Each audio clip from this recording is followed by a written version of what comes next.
अस्सलामुअलैकुम एवरीवन। आज की वीडियो में हमने 2017 के जो पैलेंटोलॉजी के पास्ट पेपर्स हैं वो डिस्कस करने हैं। सबसे पहले हमारे पास शॉर्ट है कोर का। What is core? इसका आंसर आपको मिलेगा एसएसएलई में पेज नंबर 112 पे।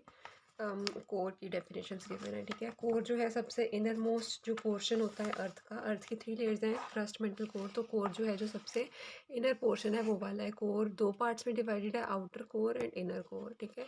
तो जो आउटर कोर है ना, ये तकरीबन 2270 किलोमीटर की लेयर है और इसमें जो है ना मोबाइल लिक्विड प्रेजेंट होता है। मतलब इसमें थोड़ा सा आपको मैग्मा हल्का सा इसमें प्रेजेंट होता है। वैसे तो मैग्मा की जो है ना कहाँ पे लाई करता है जो अपर मेंटल है ना उसमें मैग्मा लाई करता है। मतलब लिथोस्फेयर से नीचे जो एस्थिनोस्फेयर है उस वाली साइड में मैग्मा लाई करता है, लेकिन थोड़ा सा आउटर कोर में भी मैग्मा का पोर्शन होता है। तभी उन्होंने कहा है exhibits the characteristics of a mobile liquid.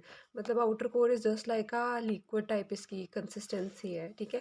Next आता है it is made up of iron and nickel. इसमें आयरन एंड निकल एलिमेंट्स होते हैं। अब इनर कोर की बात करें तो ये सबसे ज़्यादा सॉलिड है और मेटालिक स्फेयर है और इसका डायमीटर है 1 to 1.6 kilometre in radius. Okay, radius है 1 to 1.6 किलोमीटर। और इसमें भी आयरन है, निकल है and small amount of other substances भी प्रेजेंट है। अभी जो कोर है ना it acts like a giant magnet, ठीक है। मतलब बिल्कुल सॉलिड है ना इनर कोर, तो ये एज अ मैग्नेट एक्ट करता है। और इवन जो अर्थ की मैग्नेटिक फील्ड है उसमें भी इसका बहुत ज़्यादा रोल है। जब आगे मैं आपको पेलियो मैग्नेटिज्म ना 2018 के 2019 के पास्ट पेपर्स में डिस्कस करेंगे तब मैं बताऊंगी कि कोर और पेलियो मैग्नेटिज्म किस तरह से रिलेटेड है और अर्थ की मैग्नेटिक फील्ड किस तरह रिलेटेड है, ठीक है। The poles of this magnet are near the north and south poles, ठीक है। अब इसके अलावा हमारे पास नेक्स्ट क्वेश्चन है सर्कोपिथीसीडे। अच्छा, अब ये क्या चीज़ है, इसका आपको आंसर मिलेगा पेज नंबर 146 पे, जो कि एसएसएलई की बुक का पेज नंबर है 146।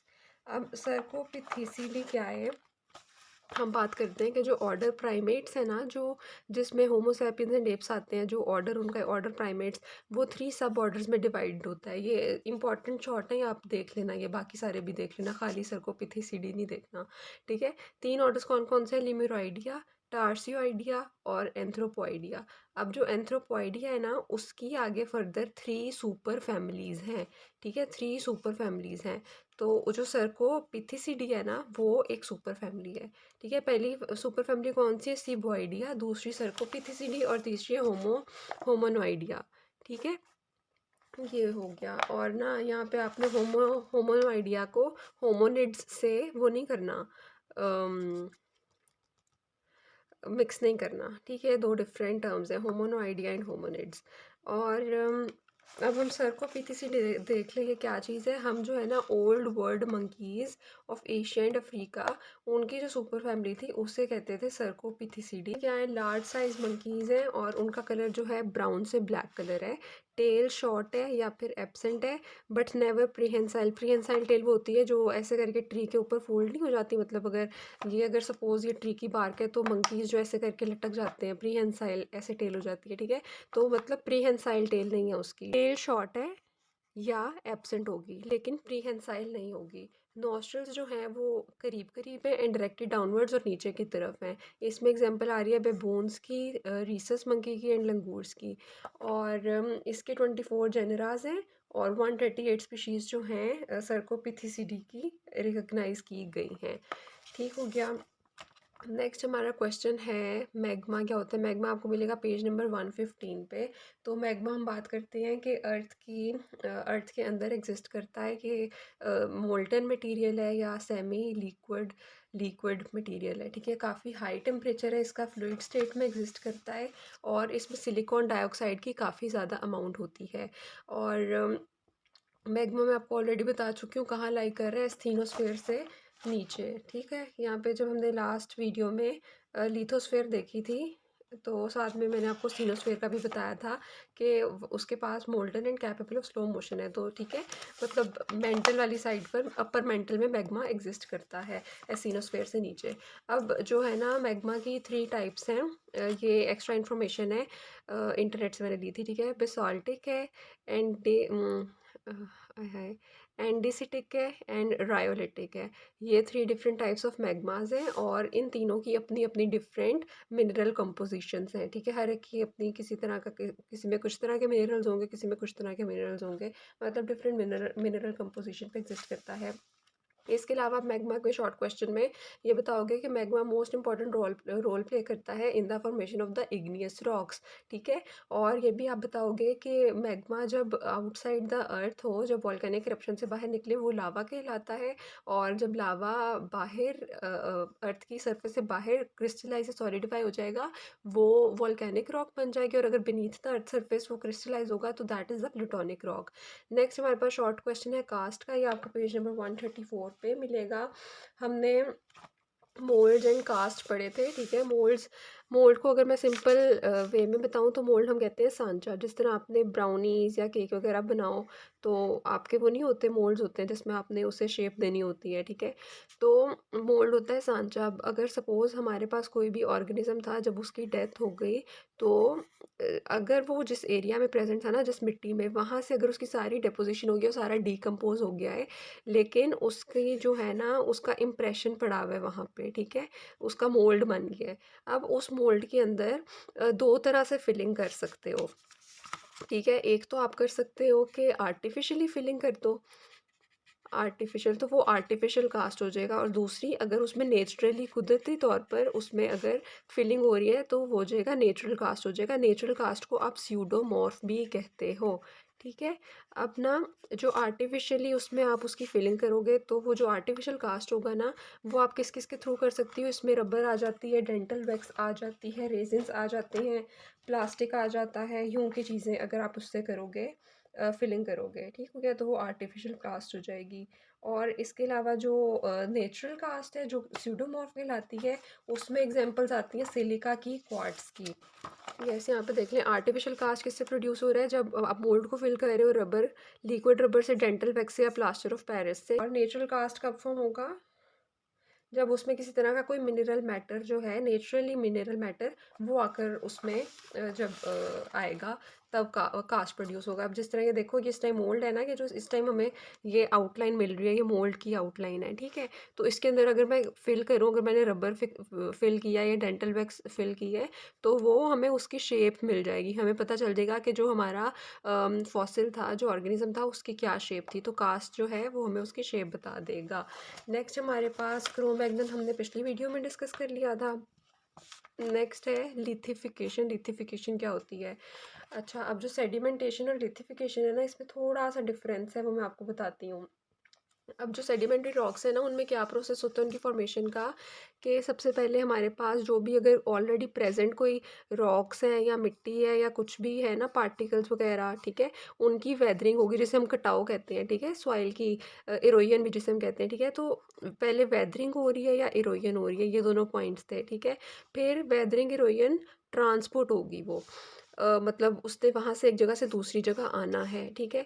ट्रांसपोर्ट होगी, पहले वेदरिंग है, फिर इरोजन है, फिर थर्ड पे आती है ट्रांसपोर्ट आती है, फिर फोर्थ पे आती है डेपोजिशन, मतलब उसने इकट्ठा होना शुरू होना है, ठीक है।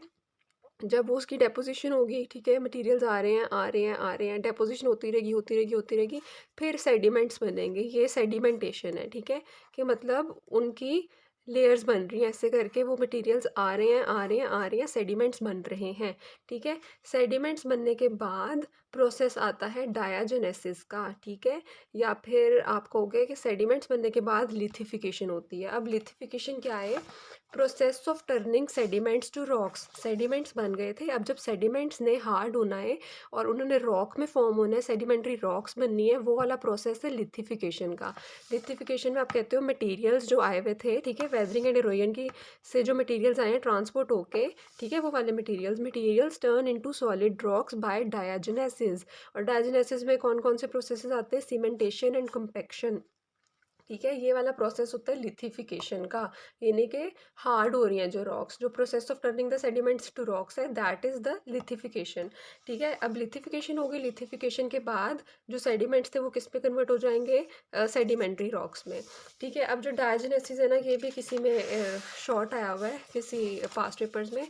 मैं आपको डायजेनेसिस के प्रोसेसेस बता देती हूँ कि इसमें क्या होगा। अब देखो, मैंने यहाँ पे पिक्चर भी लगा दूंगी स्क्रीन पे, वो भी आप पिक्चर गौर से देख लेना। अब देखो, यहाँ पे सपोज़ हमारे डिफरेंट मटेरियल्स आए हुए हैं, रॉक्स वगैरह आई हुई हैं, यहाँ पे उन्होंने इकट्ठे हुई हैं, डेपोज़िशन हुई हुई है उनकी, ठीक है? उनकी लेयर्स बनी हुई हैं। अब क्या होगा लिथिफिकेशन में, डायजोनेसिस में, सबसे पहले उनकी होगी कंपैक्शन। कंपैक्शन में क्या होता है, अब ऐसे नेम ज़ाहिर कर रहे हैं, कॉम्पैक्ट हो रही हैं, इकट्ठे हो रही हैं। अब वो इकट्ठे क्या होंगी कि उनके दरमियान जितने भी एयर स्पेसेस हैं और जितनी भी हवा वगैरह है ना, और जो कैविटीज़ हैं वो आहिस्ता आहिस्ता रिमूव होंगी क्योंकि प्रेशर इंक्रीज़ होगा, ठीक है? तो उनके दरमियान जो स्पेसेस थी वो फिल हो जाएंगी और अब इनमें कोई भी किसी तरह की स्पेस नहीं बचेगी, सारी कॉम्पैक्ट हो गई हैं। नेक्स्ट हमारे पास प्रोसेस है सीमेंटेशन का। सीमेंटेशन भी हमें क्या बता रहा है कि मतलब वो जुड़ रही हैं आपस में, ठीक है? तो सीमेंटेशन के लिए मोस्ट इंपॉर्टेंट प्रोसेस ये है कि इसके दरमियान जो भी वाटर कैविटीज़ होंगी, जो वाटर फिल्ड स्पेसेस होंगी, वो वाटर एवेपोरेट होगा। वाटर जब वहाँ से निकल जाएगा, एवेपोरेट हो जाएगा, तो ये और मज़ीद जो है एक दूसरे से जुड़ जुड़ जाएंगी, जिसे हम कह रहे हैं सीमेंटेशन। और जब काफ़ी ज़्यादा इसमें सीमेंटेशन होगी, कंपैक्शन होगी, तो वो ऑब्वियसली इकट्ठे सारी जो जितने भी सेडिमेंट्स थी सारी इकट्ठे जुड़ जाएंगी और हमारे पास एक सेडिमेंट्री रॉक बन जाएगी, जिसे हमने कहा है कि सेडिमेंट्री रॉक्स में हमें लेयर्स देखने को मिलती हैं। तो लेयर्स किस तरह फॉर्म हो रही है, कंपैक्शन एंड सीमेंटेशन से। ठीक हो गया। नेक्स्ट रेतिफिकेशन और सेडिमेंटेशन एंड डायजेनेसिस के क्वेश्चंस आए ना, तो आपने इसमें डायग्राम्स मस्ट बनानी है, बेशक अगर बुक में नहीं गिवन आपने मस्ट बनानी है, जो मैं स्क्रीन पे लगा दूंगी वो वाली डायग्राम्स। नेक्स्ट क्वेश्चन है फॉसिल्स का, है बहुत इजी है। फॉसिल्स क्या होते हैं आपने इंट्रोडक्शन में पढ़ा हुआ है। फॉसिल्स जो है लैटिन वर्ड से निकला है, फॉसिलिस से, इसका मीनिंग है डक अप करना। और इसमें ऑब्वियसली आप क्या कहते हो कि वो ऑब्जेक्ट्स जो कि रिमेन्स है, रेलिक्स ऑफ एनी ऑर्गेनिज्म जो कि पिछले टाइम पे रहते थे। और फिर आप इसमें इसकी बता दो कि स्टडी ऑफ फॉसिल्स पेलियोंटोलॉजी ये इंडियन वर्ड से निकला है। और इसकी फॉसिलाइजेशन की थोड़े से बता देना कि फॉसिल्स के लिए ये चीज़ें ज़रूरी ये प्रोसेस होने ज़रूरी होते हैं। फॉसिल्स की ये टाइप्स होती हैं, ऑल्टर्ड, अनऑल्टर्ड। और इस तरह अगर आपका 5 मार्क्स का शॉर्ट आता है तो आपने करके इसे लिख देना है। नेक्स्ट आता है क्वेश्चन ईओहिपस का। ईओहिपस हमने पहले डिस्कस कर लिया था, नहीं? ओके। पेज नंबर है 140 पे ईओहिपस। इसमें आप बताओगे कि जो हमें सबसे इम्पॉर्टेंट जो हॉर्स का फॉसिल है ना, दैट इज़ द ईओहिपस, जो कि हमें ईओसीन इपोक में मिलता है। ये फॉक्स साइज है, इसके 4 टोज हैं। इसकी 1 मिनट रुको, मैं आप लोगों को ना एक समराइज्ड देती हूँ। ओके, मैंने नोट्स बनाए हुए थे छोटे से।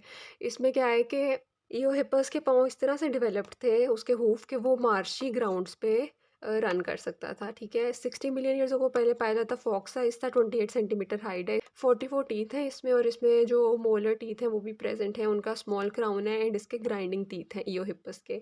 इसके बाद अगर मैं इसके 4 लिम्स की, इसके आगे वाले 2 पाँव की बात करूँ ना, तो उसमें 4 टोज़ हैं और एक स्प्लिंट। एक स्प्लिंट होता है जो वेस्टिजियल फिंगर हो, ठीक है, वेस्टिजियल टो हो। तो यहाँ पे मैंने स्प्लिंट को ब्रैकेट में लिख दिया कि फर्स्ट फिंगर जो है ना वो स्प्लिंट है। अब हाइंड लिम्ब की बात करूँ, जो उसके पिछले वाली 2 टांगे हैं उसमें 3 टोज़ हैं। आगे वाली टांगों में 4 टोज़ थे, पिछले वाली में 3 टोज़ हैं, वो स्प्लिंट हैं। अब कौन कौन से स्प्लिंट हैं? First and fifth finger splint है। और इसमें आप चाहो तो डायग्राम भी बना सकते हो, ये वाली डायग्राम है, ठीक है? ये जो है ये पहले वाला 4 लिम्ब है, आई होप नज़र आ रहा है, यस।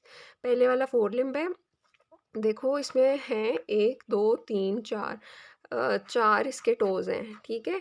और जो फर्स्ट फिंगर है दैट इज़ वेस्टिजियल, जिसकी हमने बात की थी, ठीक है? 1 2 3 4, 4 उसके टोज़ हैं और फर्स्ट फिंगर जो है वो स्प्लिंट है। और जो उसका हाइंड लिम्ब है, हाइंड लिम्ब में हमने बात की थी कि 3 टोज़ हैं और जो 2 स्प्लिंट हैं उसमें, ठीक है? 1 2 3, 3 टोज़ हो गए। और पहला स्प्लिंट एक यही वाला जो फर्स्ट वाला होता है और एक ये वाला स्प्लिंट है उसमें, मतलब वो वेस्टिजियल है, ठीक है? ये हमारा हाइंड लिम्ब हो गया। टोटल 5 फिंगर्स है ना, 1 2 3 4 5, ठीक है? तो 4 लिम्ब में हम कह रहे हैं कि सिर्फ फर्स्ट फिंगर स्प्लिंट है, फर्स्ट फिंगर वेस्टिजियल है। और जो हाइंड लिम्ब है उसमें फर्स्ट एंड फिफ्थ दोनों वेस्टिजियल है। यहाँ पे इन्होंने फर्स्ट नहीं दिखाया हुआ लेकिन वो भी होती है, ठीक है? फर्स्ट एंड फिफ्थ दोनों वेस्टिजियल है और सिर्फ 3 टोज रह जाएंगे हाइंड लिम्ब में। इसके बाद हमारे पास नेक्स्ट क्वेश्चन है हाफ लाइफ का। हाफ लाइफ आप काफ़ी अर्से से पढ़ते आ रहे हो, क्या होती है? ऐसा प्रोसेस है जिसमें एलिमेंट की डिसइंटीग्रेशन होती है, मतलब उससे डिसइंटीग्रेट होने के लिए जितना टाइम लगता है वो होती है हाफ लाइफ, ठीक है? The time required to disintegrate half of the original radioactive element, ठीक है? हाफ लाइफ हमेशा रेडियो एक्टिव एलिमेंट्स की होती है। मतलब वो एलिमेंट को उस एलिमेंट को कितना टाइम लगेगा कि वो हाफ हो जाए, ठीक है। और इसे हम बिलियन ईयर्स में एक्सप्रेस करते हैं। और कुछ एलिमेंट्स की जो हाफ लाइफ्स है ना, वो आपको अपने पेज नंबर 118 में, यस 118 है, यहाँ पे मिलेंगे। जिस तरह कार्बन है इसकी 5730 ईयर्स है, रुबीडियम है उसकी 49 बिलियन ईयर्स है। ये इनकी हाफ लाइफ वैल्यूज़ हैं। नेक्स्ट हमारे पास स्टीगोडॉन है। स्टीगोडॉन हमारे पास एलिफेंट की एक्सटिंक्ट स्पीशीज़ थी, और ये हमें मिलती थी प्लियोसीन इपोक में। इसकी लॉन्ग लेग्स थी, इसके लॉन्ग टस्क थे। टस्क होते हैं जो हाथी के दांत जो बाहर वाले होते हैं वो वाले, ठीक है। लॉन्ग टस्क थी, लॉन्ग प्रोबोसिस थी। प्रोबोसिस जो है ना, जो हम ट्रंक नहीं कहते हाथी की, जैसे सूंड कहते हैं वो वाली, ठीक है। Long proboscis. और फिर इसके हम कहते हैं कि इसका लोअर जॉ जो था, जो नीचे वाला इसका जबड़ा था, दैट वाज शॉर्ट। चीक जो थे, चीक टीथ एलोंगेटेड, जो चीक के टीथ थे वो एलोंगेटेड थे, लंबे थे। और ये जो स्टीगोडॉन की प्रिमिटिव स्पीशीज़ थी ना, उनके ब्रैक्योडोंट मोलर्स थे। ऐसे मोलर्स, ब्रैक्योडोंट ऐसे मोलर्स होते हैं जिनका क्राउन लो हो, लो क्राउन, ठीक है। और इसके बाद जो स्टीगोडोन है ना, ये जब बाद में प्लिस्टोसीन इपोक में पहुंचा, मिड ऑफ प्लिस्टोसीन में, तो स्टीगोडोन 3 स्पीशीज़ में डिवाइड हो गया, लॉक्सोडोंटा, एलिफस एंड मैमथ्स, ठीक है। ये इसके कुछ पॉइंट्स थे। और अगर मैं आपको इसकी डायग्राम दिखा दूँ, कोशिश करिएगा कि अगर शॉर्ट आए तो डायग्राम बना दें, वैसे बनेगी कोई नहीं। कहाँ गई है, ये रही, ठीक है। लॉन्ग लेग्स है, लॉन्ग ही प्रोबोसिस है, लॉन्ग ही टस्क है। लोअर जॉ शॉर्ट है, चीक टीथ भी लॉन्ग है, एलोंगेटेड है, ठीक हो गया। ओके, अब नेक्स्ट जो है अगले वीडियो में हम डिस्कस करेंगे पास्ट पेपर्स 2018 के। इसमें अगर कोई कन्फ्यूजन है, किसी शॉर्ट क्वेश्चन की समझ नहीं आई, तो कमेंट सेक्शन में पूछ लें।